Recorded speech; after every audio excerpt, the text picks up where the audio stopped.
आज के जो 5 स्टेटमेंट्स हैं, बैठक जल्दी ही समाप्त हो गई, उनकी दोस्ती समाप्त हो गई, कार्यक्रम 10 बजे समाप्त हुआ। यात्रा अचानक समाप्त हो गई, उनकी साझेदारी समाप्त हो गई। तो इनको हम करेंगे ट्रांसलेट, कुछ नया सीखेंगे, लेकिन उस सब के पहले करना क्या है? वीडियो को जाते-जाते लाइक करें, कमेंट करें, शेयर करें और हाँ, सब्सक्राइब ज़रूर करें। आइए चलते हैं। करते हैं शुरुआत। बैठक जल्दी समाप्त हो गई के लिए आप कहेंगे बैठक के लिए क्या कहेंगे? मीटिंग। लेकिन यहाँ एक खास मीटिंग की बात हो रही है जो जल्दी खत्म हो गई, तो हाँ इस वजह जी, से द द मीटिंग। मीटिंग। अब समाप्त हो गई मतलब मीटिंग का जो काम है, मीटिंग का जो पूरा वो समय था, वो बहुत जल्दी खत्म हो गया। सो उस केस में आप कहते हैं कम टू एन एंड। सून। लेकिन यहाँ पर समाप्त हो गई, पास्ट की बात हो रही है। सो केम टू एन एंड। और यहाँ पर सून। फिर आप कहेंगे सून। आप चाहे तो क्विकली का भी इस्तेमाल कर सकते हैं, लेकिन वो इतना ज़्यादा अप्रोप्रिएट नहीं होगा इस केस में। आपको यहाँ पर come to an end soon का ही इस्तेमाल करना चाहिए। तो एक बार फिर से, बैठक जल्दी समाप्त हो गई।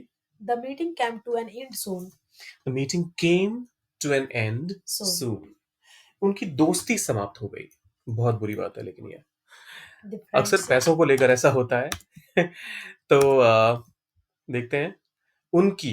दी। देखिए, दोस्त कभी भी अकेला कोई इंसान तो हो नहीं सकता। हाँ, नहीं हो सकता। तो दे होता वैसे तो, लेकिन उनकी हो रही है बात यहाँ पर।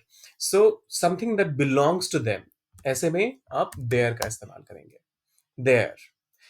दोस्त के लिए होता है क्या इंग्लिश में? फ्रेंड। फ्रेंड। लेकिन दोस्ती के लिए होता है फ्रेंडशिप। फ्रेंडशिप। देयर फ्रेंडशिप समाप्त हो गई के लिए केम टू एन एंड। देखिए, कोई भी चीज जो लंबे समय तक चली और खत्म हो गई, उसके लिए आप कम टू एन एंड का इस्तेमाल करते हैं। यहाँ पर केम टू एन एंड का इस्तेमाल हो हम कर सकते हैं। देयर फ्रेंडशिप एंडेड अगर आप कहेंगे तो वो भी गलत नहीं होगा, लेकिन केम टू एन एंड एक ज्यादा इम्पैक्ट क्रिएट करता है और बेहतर तरीके से ये समझ में आता है कि मतलब काफी समय तक ये काम चला, ये दोस्ती का जो सिलसिला था चला और बाद में खत्म हो गया। कार्यक्रम रात 10 बजे समाप्त हुआ। कार्यक्रम के लिए प्रोग्राम। प्रोग्राम।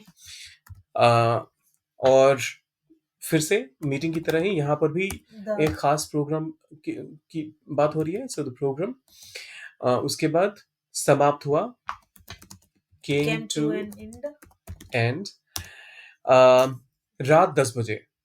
तो आप चाहें तो कह सकते हैं एट 10 10 PM। PM, या फिर आप चाहें तो कह सकते हैं at 10 o'clock in the night. 10 PM ज्यादा क्रिस्प है और एकदम से समझ में भी आता है कि आप सुबह की नहीं, रात की हाँ। बात कर रहे हैं। तो मैं आपको सजेस्ट करूंगा कि आप यही इस्तेमाल करिए। कार्यक्रम रात 10 बजे समाप्त हुआ। The program came to an end at 10 p.m. Came to an end at 10 PM।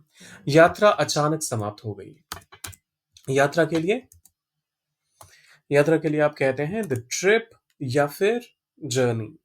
मैं यहाँ पर ट्रिप का इस्तेमाल कर रहा हूँ, आप चाहें तो जर्नी का भी इस्तेमाल कर सकते हैं, क्योंकि यहाँ क्लैरिटी नहीं है कि क्या कहने की कोशिश की जा रही है। So the trip came to an end. और अचानक के लिए आप सडनली का इस्तेमाल करते हैं। So the trip came to an end suddenly.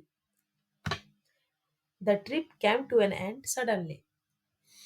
उनकी साझेदारी समाप्त हो गई। साझेदारी के लिए आप जो वर्ड इस्तेमाल करते हैं वो होता है पार्टनरशिप। सो देयर पार्टनरशिप समाप्त हो गई। इसको कैसे कहेंगे इंग्लिश में, वो आपको कमेंट करके जाना है।